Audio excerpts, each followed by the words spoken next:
All right, greetings. Let me fix that a little bit. First of all, I want to thank Daniel Rose and Doug Farr for organizing this panel and for inviting me on as a latecomer. And want to thank Jean-Marc and Doug for serving as our discussants. And thank you to the organizers. Thanks Paul and Laurent, Jean-Marc and Gabrielle and Doug again for being willing to bring this community together and keep this community intact in very difficult times. So thank you. And with that, I'm going to just jump in. I do not have a PowerPoint or any visuals today. I'm just going to jump in and read the paper, and hopefully we can have a good discussion about it in a couple of weeks. So, one hot July Sunday morning in Shanghai in 2010, I found myself pushing hands with teacher Pang, one of the most proficient among the newer generation of JTA or Zhan Taijiquan Association teachers in People's Park, who I'd first met in the 1990s. As we pushed, he remarked that he had recently begun to make important discoveries in his own practice. Foremost among them was the feeling that the old mnemonic, yong yi, bu yong li, or use mind intent, don't use muscular force in this case. In the push hands context, this meant for him, can push, but don't push. And we'd had similar conversations in years past, but now he claimed his understanding was much different. And he demonstrated by stepping away from me and standing in a particularly attentive way, not stiff or rigid, rather as if he was listening to something and looking at something in the distance. While he did not use the phrase, focus 1,000 miles distant, his gaze was in fact focused 1,000 miles off. The impression was that he might have been a rock or a tree in the park, that in his quiet standing he was himself a part of the natural environment.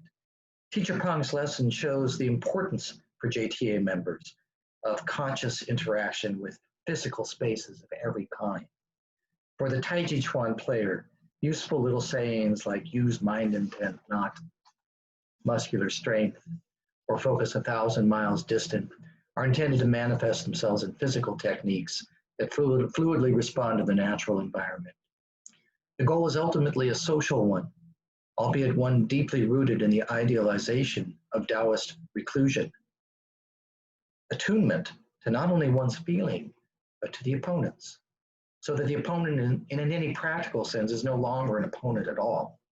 Technique, practitioner, and environment become naturally and mutually constitutive in the personal process of sedimentation, the practitioner's own sense of losing self.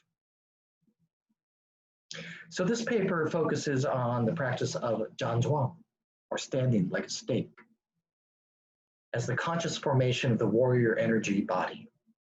Now, I concentrate primarily on the aesthetics of the practice, that is the practice of zhuang, as various enactments of specific historically, socially, and somatically situated aesthetics. For the purposes of the paper, I will draw upon fieldwork on internal martial arts conducted in Shanghai and the United States between 1999 and 2010, and also written accounts of zhuang published from various sources. In addressing the dance between aesthetic feeling, the habituation of skill, and the historical social context of practice, I'm particularly interested in the works of philosopher Li Zehou on Daoist aesthetics and anthropologist Tim Ingold's work in particularly his book, Perception of the Environment, his work on enskillment. So the paper is intended to raise some questions about zhuang, as well as internal martial arts and aesthetics in preparation for a fuller, longer-term piece of fieldwork that will happen who knows when. So, in the interests of accommodating the limitations of a conference paper, I'm going to skip some of the bigger questions that I'm interested in for the moment and concentrate instead on the more modest realm of aesthetic, scientistic, and mystical discursive frameworks encountered in fieldwork and published accounts of zhuang. So what is this thing, zhuang? It refers to any one of a number of standing meditation practices common to the so-called internal martial arts of taijiquan, baguazhang, xingyiquan, and yiquan. To practice zhuang is first and foremost to disengage from the materiality of the world and to immerse oneself in a state of Wuji, which I define here as beforeness, maybe a little bit of an idiosyncratic definition, before movement, before the thought of movement, even before temporal awareness. Specific to the notion of our conference theme, Martialité, the practice implies developing the internal strength of a tree or a post buried in the ground in order to effectively fajin or issue energy and construct an energy body capable of absorbing blows. Now, these may be blows from another person or the metaphorical blows of old age or disease or political oppression.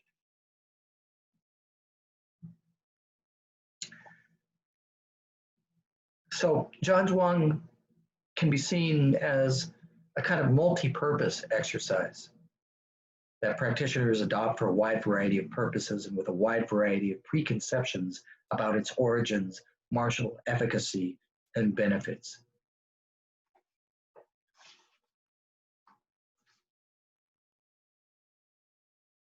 So let me start with some discussion about Taoism as modern aesthetic, or toward a Daoist modernist aesthetic. The spark for this paper comes from my recent revisitation of Walter Benjamin's well-known essay, The Work of Art in the Age of Technological Reproducibility, the second version of that essay, and a similar reassessment of contemporary philosopher Li Zehou's book, Chinese Aesthetic Traditions, both of which I've dealt with in previous publications. But in those previous papers, I was not particularly critical of those works, and I'll be more so today. So let me start with zhuang as reproduced art, Benjamin. And if I may, while I'm sort of a kind of headed toward an embrace of reproducibility where martial arts are concerned, I must begin with an attack on our old friend Benjamin, who writes the following in The Work of Art in the Age of Technological Reproducibility. He writes, as we know, the earliest artworks originated in the service of rituals, first magical, then religious. And it's highly significant that the artwork's auratic mode of existence is never entirely severed from its ritual function. Now, Benjamin's essay came on the tail end of Euro-American fascination with the so-called primitive art, generally referring to art produced by colonized peoples around the world, and the consequent primitivist moment that never quite seems to go away in art. So perhaps he can be forgiven for making the false claim that we know that the earliest known artworks have their origins in ritual. And by earliest, I assume he's referring to cave painting, maybe Venus figurines, or maybe ritualistic theater and dance. But one thing is for certain is that we don't know. We don't know what the origins are and whether those origins are ritualistic in nature. So Benjamin has, of course, generated controversy and disagreement from his own camp as well. So Adorno, as Alex Ross noted in a 2014 New Yorker article on the Frankfurt School, wrote to Benjamin that he had, quote, startled art out of every one of its tabooed hiding places, unquote. But he was in danger of falling under new illusions, romanticizing film and other pop forms. Indeed, Adorno went on to say that if anything can be said to possess an erratic character now, it is precisely the film which does so, and to an extremely and highly suspect degree. But let's play the believing game for a moment, to borrow from Peter Elbow. The believing game. For a moment, we're going to treat zhuang as not only reproducible through technologies of the body, but also somehow rooted in ritual. From an ethnographic standpoint, we can get away with that leap of faith because it is frequently the very elite practitioners of zhan and internal martial arts take when they make claims about zhan being more than 2,000 years old, or zhan being mentioned in Zhuangzi or Huangdi Neijing. And one can make the case that transmission of zhan and internal martial arts techniques are first and foremost the transmission of a peculiarly modernist notion of a Daoist aesthetic. Benjamin, in fact, addresses this transmission in his essay, writing, "For the first time in world history, technological reproducibility emancipates the work of art from its parasitic subservience to ritual. To ever-increasing degree, the work produced becomes the reproduction of a work designed for reproducibility." And he brings in the example of a photographic plate. One can never find the authentic photograph because you can produce infinite numbers from that photographic plate. Now, Benjamin's notion of the freedom that comes from the abandonment of the criterion of authenticity is incredibly relevant to the discussion that follows, for the reproducibility of zhan and other internal practices is no longer trapped in what he calls the barbarism of past art forms, in this case of secret transmission coupled with self-discovery. We have books, we have photographs, we have YouTube videos that pulverize the erratic quality of one art so that a frequently new invented tradition can be taught secretly anew and requisition the erratic quality until it, too, is released into the inter-ether. And there are many examples which I can't go into, don't have time to go into right now, from the Wu style of taijiquan, where that's exactly what has happened to certain practices. So let's look at zhan in terms of Daoist modernism, okay, or a Daoist modernist aesthetic. Early in his book, Chinese Aesthetic Traditions, Li Zehou quotes the following from Zhuangzi. Yang Hui said, "I destroy my limbs and organs, expel wisdom and sagacity, do away with form, get rid of knowledge, and make myself one with the great thoroughfare." Now, Li is emphasizing Zhuangzi's notion of transcendence, the world of sociality and achieving a free and easy wandering that presupposed, as he said, the elimination of sensory and mental feelings and experience. Li's interested in Zhuangzi's notion of forgetting, taking Zhuangzi's words as a sort of statement of a uniquely Daoist aesthetic, which he argues is well illustrated in discussion of the fasting of the mind, as Zhuangzi puts it. He quotes again from Zhuangzi. Yan Hui said, "May I ask about the fasting of the mind?"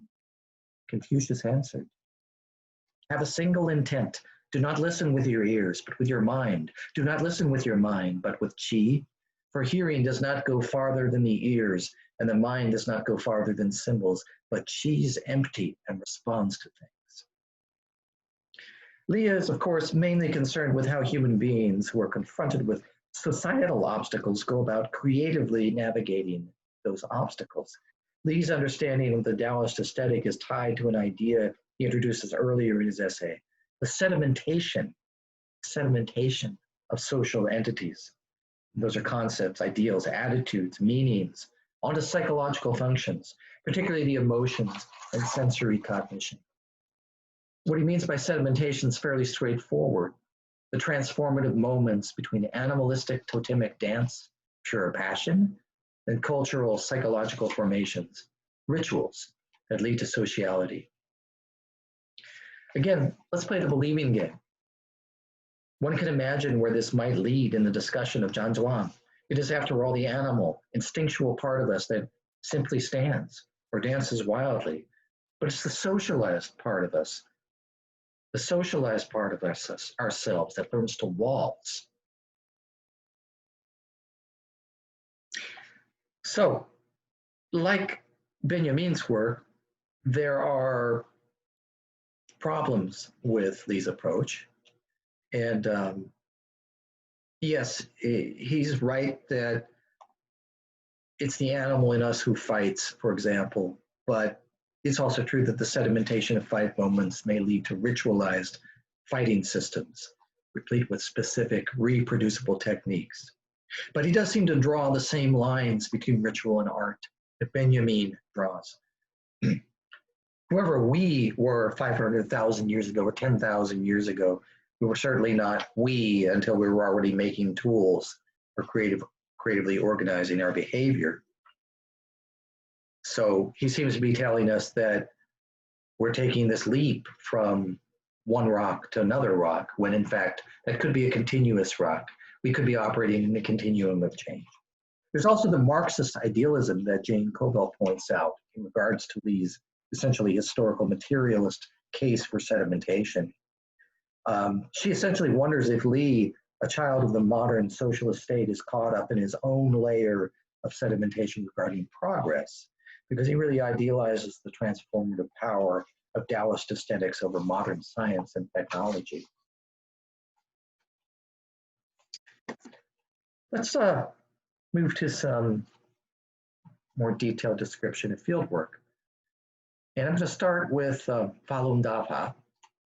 And I use the term Falun Dafa to talk about the movement as a whole, including the set of exercises that people do. When I say Falun Gong, I'm specifically referring to the exercises themselves. So Falun Dafa, the subheading here is Sorcerer's Apprentices and the Warrior Body Politic. So in 1999, I conducted fieldwork among Falun Dafa practitioners in Texas, as well as in Washington, D.C., just as the practice was outlawed in China. And while I never engaged in regular practice of the 5 exercise sets that comprise Falun Gong, I regularly accepted invitations to practice with people when they invited me to do so. And I'll briefly describe a couple of those exercises. So for example, exercise 2, Falun Zhuang Fa, the Falun stake method, is really specifically a zhan exercise. It's similar to, perhaps it's even taken from, this is speculation, but perhaps taken from the xingyiquan based practice of yiquan. The Falun Gong zhan method consists of 4 distinct postures held for a minimum of 5 minutes each.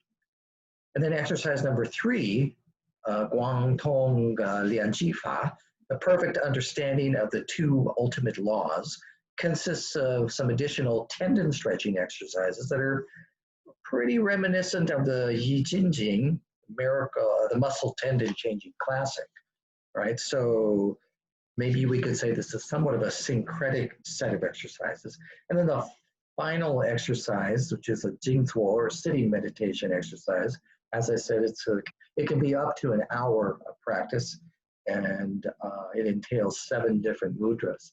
And that's a half lotus or full lotus in an hour. So altogether, the practice is about 2 hours. And you can see why people who came to Falun Dafa in the late 90s with various emotional or physical problems and saw themselves getting better might actually benefit from, a 2-hour Qigong set, and a fairly intensive one at that.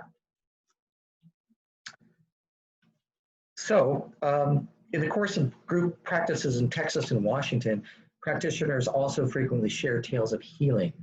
One American woman in her late 50s described a business trip to Beijing where she had carried several different medications for mental health issues. She reported flushing her medicine down the toilet after practicing Falun Gong with locals for several weeks. It's been over a year now, she said, and I, as you can see, don't look my age, I don't think. Another practitioner, Freddie, also in his 50s, described a history of substance abuse, but it wasn't until he injured his finger that he fully embraced the practice because it helped him heal the finger.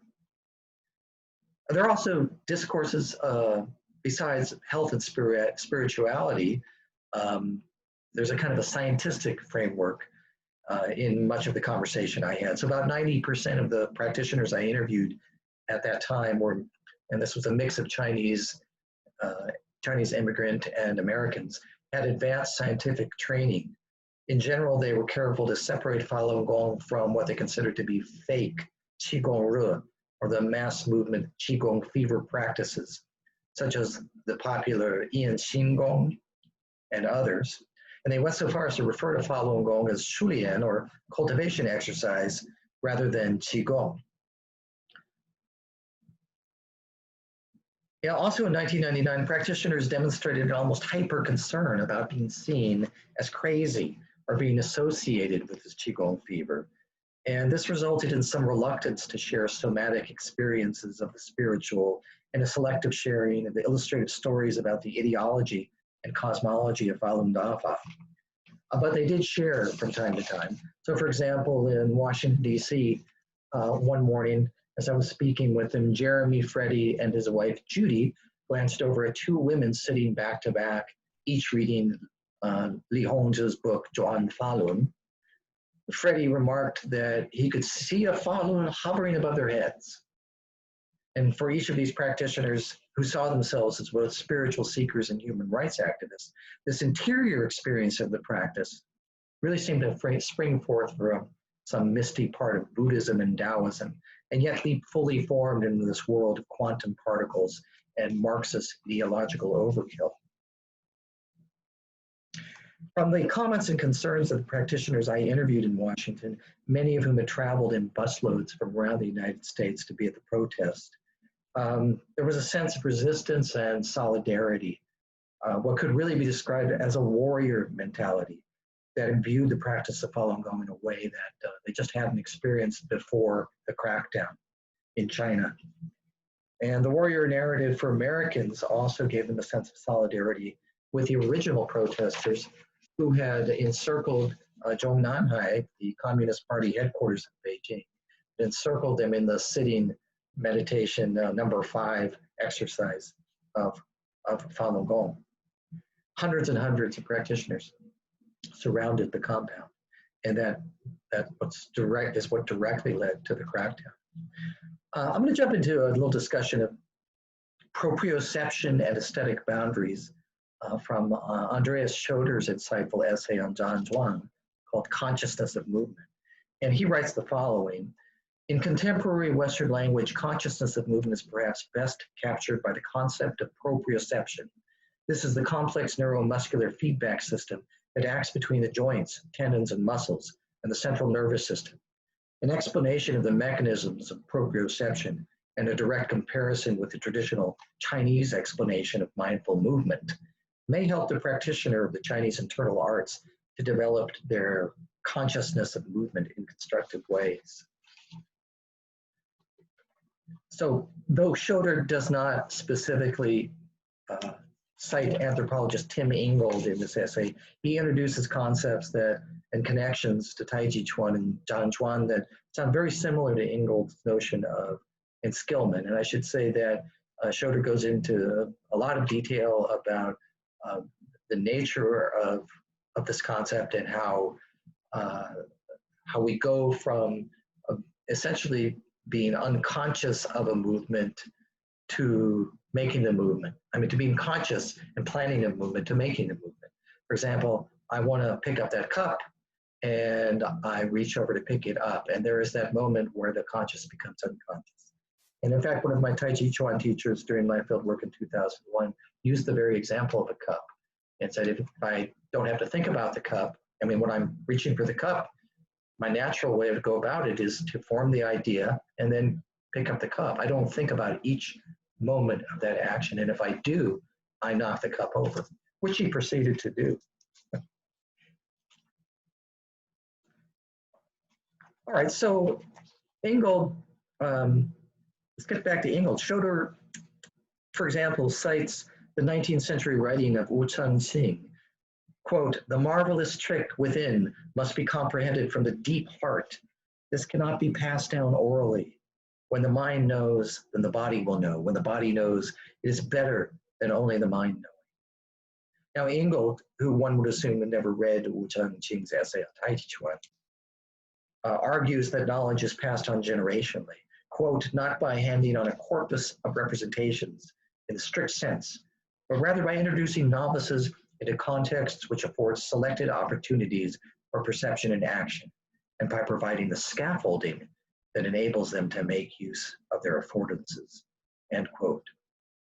So taijiquan and zhan practitioners like Teacher Pang in my opening story communicate the art through creating these moments of scaffolding and focusing the novice's attention on both the internal and the external. The external environment becomes as much a part of the proprioceptive feedback loop as the internal environment. Now, Ingold notes a great deal of practice is required, and there are puzzles to be solved. The moment the separation of an individual and an instrument, or the body as an instrument, collapses, is also the moment that the play begins, the freedom begins.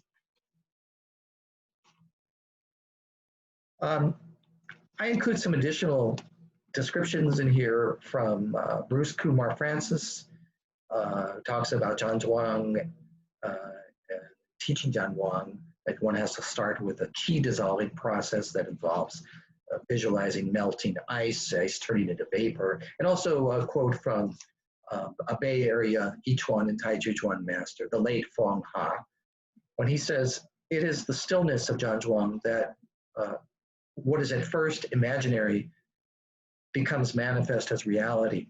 The human nervous system does not make clear distinctions between what's imagined and what's real. That distinction in itself may be an error. Thus, what we imagine in the quiet state of zhan can powerfully influence our physical reality." So in conclusion, descriptions like Francis's and Fong's are not uncommon in the teaching of zhan, but they're simultaneously reflections of experience and interpolations with an imagined past, perhaps inskillment in the service of sedimentation. Indeed, without the active engagement of imagination, the practice itself ceases to be any different than standing in line to buy a movie ticket. Yet the goal, the intention of the daily acquisition of skill is to make standing in line to buy a movie ticket into zhan. So by focusing on the aesthetic aspect of zhan in the paper, particularly on the place of practice and a broader conversation about Daoist aesthetics, I've tried to lay a foundation for a sustained ethnographic study of zhan and zhan practitioners. But at this early stage in the project, based on my own zhan experience, as well as the experience of practitioners cited in the paper, I've got to leave you with a new question. And that question is, do the ostensibly Daoist ideas about nature, beauty, and magic that place zhan in the context of a struggle against the conditions of modernity now, that is in 2020, do they reflect an original struggle against the alienation of a different, earlier modernity that was 2,500 years ago? In other words, perhaps zhan is more than 2,000 years old after all.